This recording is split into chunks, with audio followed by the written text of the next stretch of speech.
It's dancing. Yo, welcome back. What is going on? Welcome to RealTee. RealTee. Yeah, so we'll talk golf. We'll talk golf courses around Colorado, some of our favorites, and then, of course, real estate. Yes, yes. So welcome back for another episode. Stay with us this duration and see what you can pick up. Yeah. All right. So Jacob had a Actually, great first. Oh. What do you think? Well, what course are we playing? Kennedy. John F. Kennedy. Oh, there's a ball. And that's on the south side of Denver. South side of Denver over by Cherry Creek Reservoir. Nice little city course. It's one of the courses That's me. that's basically open year round as long as there's no snow on the ground. And they've got 3 9-hole courses and a par 3. So like today we're playing 18 and we're just doing 2 of the 9 courses. Yep. And I'm also really good at turning par 3s into par 5s. Well, that's the object of the game. Oh yeah, You is gotta, it? you gotta challenge yourself.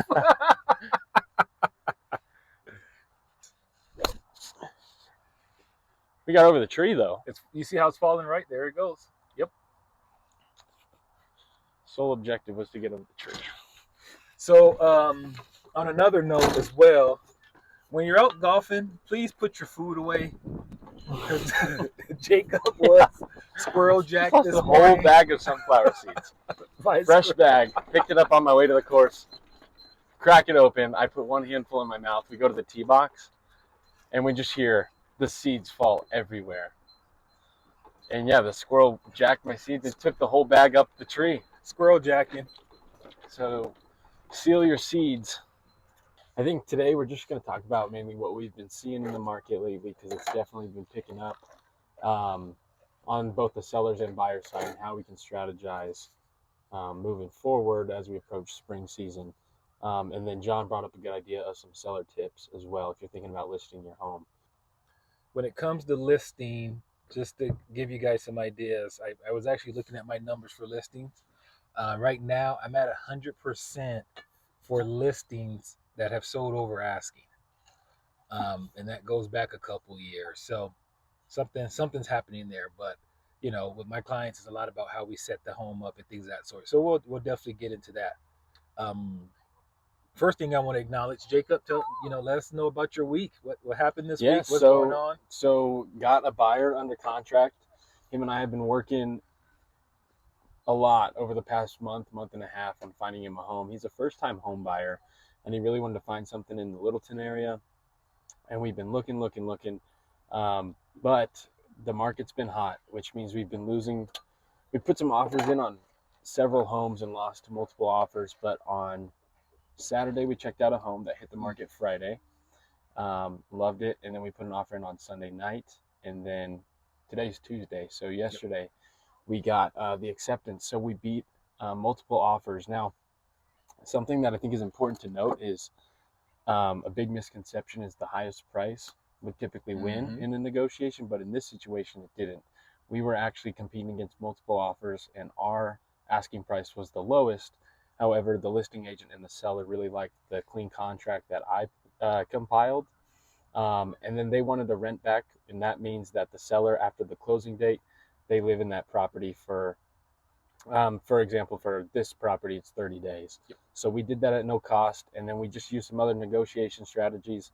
So that way I could save as much money in my buyer's pocket as possible, but also win against the multiple offers that we were seeing. So that was a big highlight of the weekend. Good stuff. Congrats. Thank you. That's always big. So if you're a buyer with multiple offer situations, like even though we won the offer and we were the lowest asking price, we still submitted an offer above asking. We only went $5,000 over. And my buyer was kind of intimidated by that at first. He didn't want to drop an extra $5,000. But when you break it down, and this is what I explained to him, is it was only an additional $13 added to his monthly payment. So it's really doable. And I told him, I was like, it's not worth losing a home over that you really want. And the $5,000 can go a long way, or however much you go above. So that's something to keep in mind too, is when it's broken down over 30 years, it's not that much. No. No, and it's a very realistic point too. But it showed the other part of that is you have an understanding of that particular home, that location, because there is a limit, right? I'm not going to have my buyer submit an offer that's $30,000 over, and the neighborhood doesn't call for it. Like, Yeah.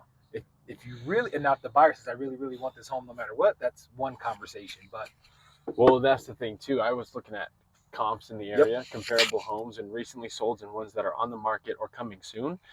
And if we offered much higher and we would have gotten the offer accepted, I was concerned that then we would have appraisal issues, with an appraisal gap potentially in the mix because the appraisal wouldn't come in at the price point that we got right. accepted. So there's a realistic portion on both sides for the buyer and the seller. Yeah. So this weekend I have, let's see, a closing on Friday. One of my listings, 10K over asking. This was a home that we were on the market winter and fall. Had a couple deals that fell through. The seller wanted to lower the price, and basically I just advised him that it wasn't worth it. It would be better off just waiting a couple of months as we approach spring to see what happens. And he took my advice. He listened. We came back to market. Well, this was the guy that you took off the market. Yep. In January. Yes. Okay. So we came back to the market. That's in me. about after Super Bowl, the weekend after Super Bowl. And essentially ended up with 4 offers over asking within 24 hours, right? So I say that just to say that's how quickly the market could change, and having an agent that understands the market and ebb and flow of the changes puts you in the best position. So versus us dropping the price in December or January another 10 to 20,000 and paying buy down costs, he actually made 10,000 I'm just gonna walk more this. and didn't have to pay any buy down costs. So just kind of a benefit of the season. So close on that home on Friday. Also on Friday was negotiating with a handful of contracts on a home that I put on the market on Wednesday. We received multiple offers over asking in that situation as well. So kind of like what Jacob was saying with his buyer, they were in that same boat where how you write the offer matters. And with this situation, we chose the offer, one, that was the cleanest contract, and two, that gave my seller Oh my gosh. what they wanted, what they needed. Oh, Thank God you hit that tree. And that ended up being the offer that won. But again, this is a house that just went to market, multiple offers under contract. This one was within 48 hours. And I say that to say that just down the street, there's homes that have been on the market since December timeframe, January timeframe, that's not getting any action, that matched the specs of the home that I listed, but yet we were able to get under contract immediately, and those houses are still sitting on the market. So again, it's just another situation that outlines why the agent matters, the strategy matters, the team matters. Yeah, it's probably triple if you got to count it.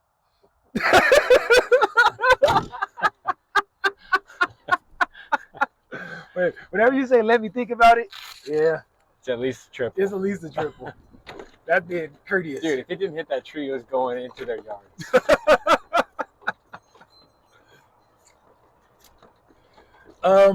So yeah, this is Colorado though at its finest. So today, 60 degrees. Tomorrow, 65 degrees. And then Thursday and Friday, 2 feet of snow. 2 feet of snow. So if you like to ski and then turn around and play golf the next day, this is definitely the place to be. Which actually, yep. So yeah, so we're touching on the house under contract. So in Jacob's situation, looking at it from a listing agent's perspective, like a clean contract that's going to be easy to close, and really what we're looking for is the minimum amount of risk. So even if the most surefire one to get to the closing table. To the closing table, because at the end of the day, that's the end goal, is to get our client to the closing table. And that could be something as simple as all offers are equal and one person's putting more as a down payment than another person.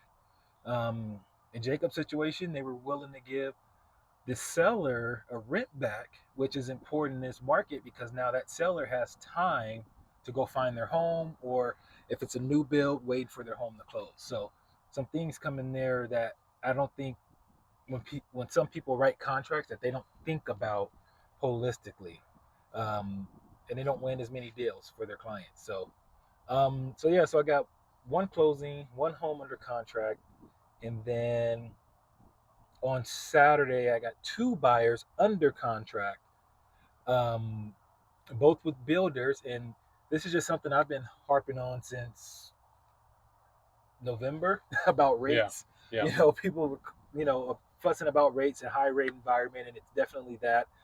But in this situation, both my buyers, and again, it's negotiating, it's knowing where to go, it's knowing what to show them, and it's knowing who to talk to. But both my buyers ended up one with a 30-year fix of 5.3%, and the other with a 30-year fix of 5.2%.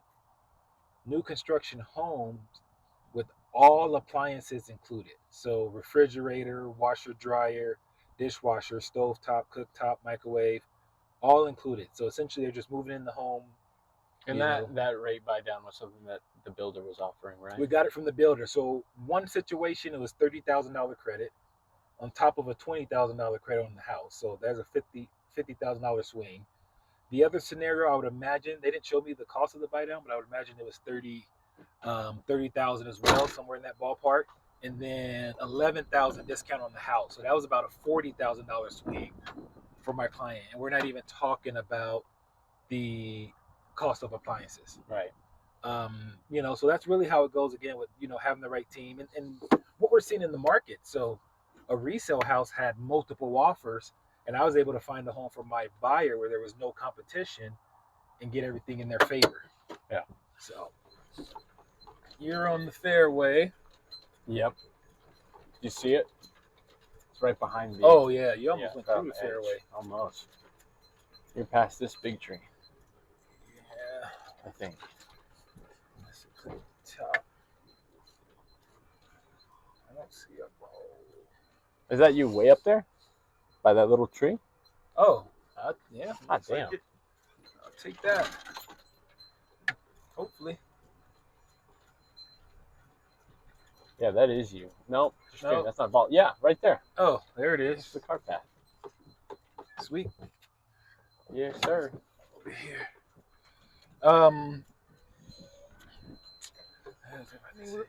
What are some tips if someone was thinking about selling right now, because this is definitely starting to trend into a seller's market, what are some tips you'd give someone if they're thinking about listing their house? So, once again, I think I got a pretty good record as far as home selling over asking pretty quickly. So, what I tell my clients when we're getting ready to list, the number one thing to focus on as far as cleanliness and things of that sort is try to make your home look as much as possible like a model home.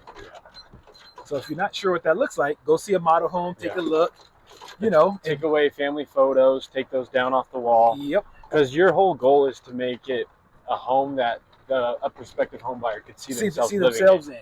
So right? If they're driving around, we're driving, but if they're viewing a house and they see pictures of you and your family, how are they going to be able to picture their family in that house? Exactly. So that would be the biggest, most important tip. Make your home look as close to a model home as possible when it comes to clutter. We know we're not going to have it when it comes to furnitures and things of that sort, but when it comes to clutter, go for the model home approach. So seller tips as we head into spring. So number one, declutter. Get your home looking as closely as possible to a model home. Take family photos off the wall. Number two, my thing is be flexible, right? So often when someone wants to see your home, you just want to be ready to allow that individual to see it because we really don't know who's looking and how quickly they're ready to act, right? So I think being flexible is something that we don't talk about when it comes to showing. So If it's a weekend and maybe you have a weekend getaway or go hang at an in-laws house or something like that, just leave Saturday open. Yeah. Sunday open. Yeah, and also if you have pets, I know it can be tricky to haul the pets around, but like a lot of times when I'm showing buyers homes, there's cats running around the house. And even if the buyer and I don't mind having the cats roaming around, it can be a liability issue too. I mean, we don't want those things running out the door when we're opening doors and garages and all this stuff because we don't know what they're going to do. Yep. So try and keep your pets either caged up or take them with you. Keep that in mind also. And then the other tip, to me, like curb appeal. So make sure your front yard. Now we understand winter is a little different, but as spring rolls around, make sure your front yard and your backyard is manicured, because that makes a difference, especially if a buyer has a possibility of choosing a home, meaning they have multiple options. Obviously, if it becomes a strictly seller market, the odds are in your favor, but in a more neutral market, definitely make sure that that yard maintains the curb appeal. Yep. And then outside of that, get the right team. Get the group that knows what's going on, the group that knows the trends, knows how to price your home, Yeah. and knows how to market your home. Yeah. Like I said, a lot of the homes that were in the neighborhood of the home that I got under contract in 2 days have been on the market since that really November, That's me over December, there. January time frame. So maybe they were priced incorrectly for the time period, but now they are, at the time, they may have been overpriced for the time period, but now they're in line. However, they've been sitting on the market for 2 months, 3 months. So definitely consider working with the right team, pricing your home correctly. Keep in mind that the home price is a strategy, not the value of the home. We don't know the true value of your home, honestly, in my opinion, until we're sitting at the closing table and the buyer signs a contract. Okay, talk about the team you were talking about. I think a lot of people, when they're picking a realtor, don't account for all of the people that that agent uses. And it's important to know that when you're interviewing for an agent, that they have a good team around them. And that can be your lender, just handymen. Yep, handyman, inspector. Inspectors are big because I don't know if people know this, and I talked about this a couple weeks ago, but in Colorado, you don't need any certifications or licensing to be an inspector. Mm-hmm. So I could theoretically hire John to run my home inspection where he's never done it before. And so just look out for those things. I think that's you right here. Yep. Look out for those things because that's important and that can really make or break a deal. Also, speaking on this home inspections, right? Again, having an agent and even the buyer and seller knowing the market, because in a competitive buyer's market where homes are receiving multiple offers, like I have to set proper expectations with my buyer on what to expect, what we should negotiate during the inspection process, right? So if it's a home that received multiple offers and this is happening over and over again and that's the season, I'm not going to ask for a hinge on a water faucet. Like that's a minor fix, right? I'm not going to ask for a particular lock on a window. You know what I mean? Like those are little things. So you don't want your buyer to lose a home after looking for 3 months, 4 months because of minor things. So really, when it comes to the inspection process, like it's the important things, the things that are major health and safety concerns, health and foundation safety issues, yep, roofing issues, HVAC, sewers, water heater, yep. Have a sewer scope done every time you have an inspection. That's not a default thing, but make sure that they run a sewer scope too. Are you sure? Because there's 3 balls, and I would like to think that one way up there is mine. He just drove by that one. I think Aaron just hit that one. Oh, okay. That would have been pretty jazzed. Yep, so you're back here. How far out do you think we are? Oh, there's the 150 marker. 140? I'm showing maybe? 138, 140. Yep. Oh, get down. Ooh, good shot, John. Thanks. probably should Very nice. go to my 54. Get back there a little bit more. Nice that the sun's out now. Yeah. Now it's heating up. Mm-hmm. So knowing where and how to negotiate depending on what's going on, the trends in the market, right? Same thing for a seller. If you're selling a home and you're in the inspection process, if it's something simple to fix, let's fix it and keep the process going, right? There's no reason to lose out on a buyer if your home has already been on the market 90 days because you don't want to pay for a faucet handle.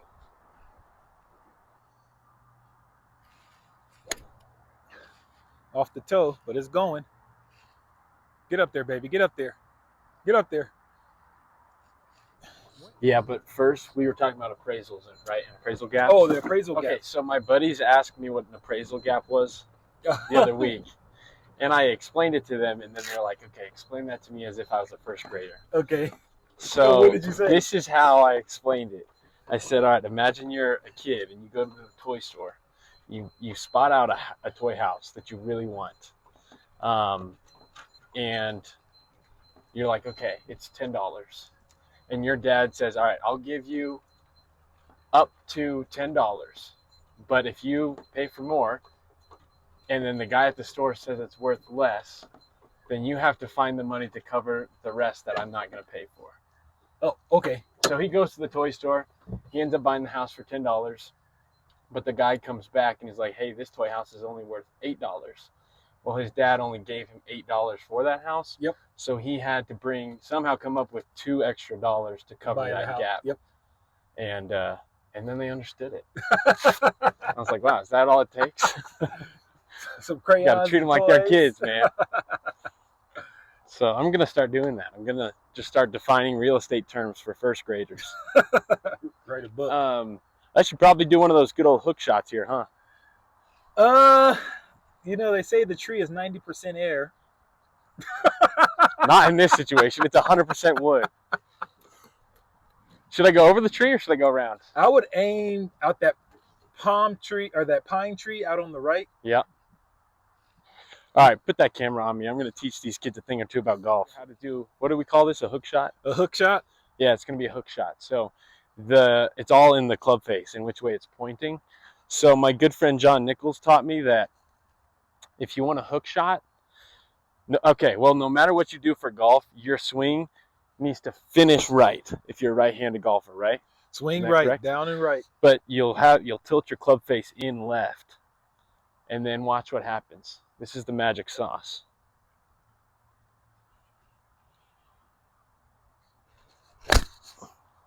That didn't quite go as planned. 90% air. Yep, he hit the tree. I hit the other 10%. So we're on hole 6 of which? On the Bay Lynn side. Yeah. Babe Lind. And there's a ravine, a river going through the fairway. So a lot of people don't know that on this hole, you just got to bomb it over the ravine. You're not gonna make. It's like probably 3 and some change. Yeah. So if you land in the ravine, the drop zone is actually on the other side. You see what I'm saying? So you'll be hitting 3. So you'd be shooting on 3 on the other side. So you'd bomb it anyway. If you lay it up, you're gonna be hitting 2. Guess what? You're gonna be hitting 3 from the other side unless you can hit the green from this side, which you're still a good. Which you could do. 200 out. You'd be 220 out Yeah. if you laid up. So 215 out from here to the green. Depends on how much fun you want to have on this one. So I've never seen a par 4/5. It depends on what tee box you're using. So. And your handicap. Yeah. So with this one, if you're playing black or silver, it would be a 5. What are we playing? Gold. Gold. Or 4. Yep. What was that last one? I got +1. Are you gonna go driver here? I'm thinking about. I've been able to get it. I gotta see how far that ravine is because the past couple I hit. were Well, over from 300. here to the ravine, it's 270. Gary, did you par?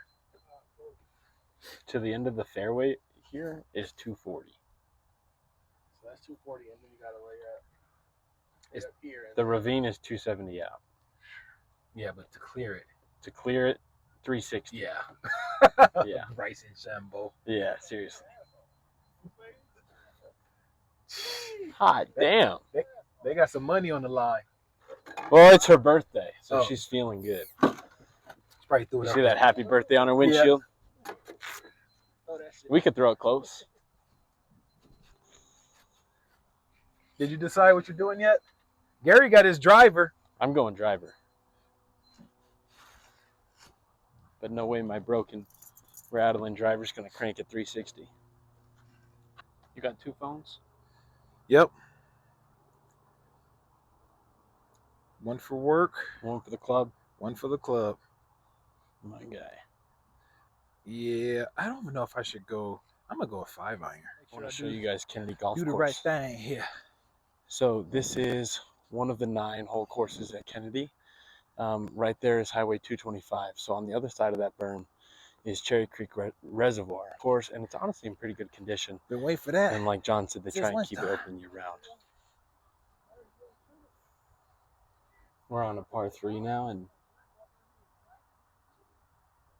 John's about to tee off here. I'll show you what it looks like.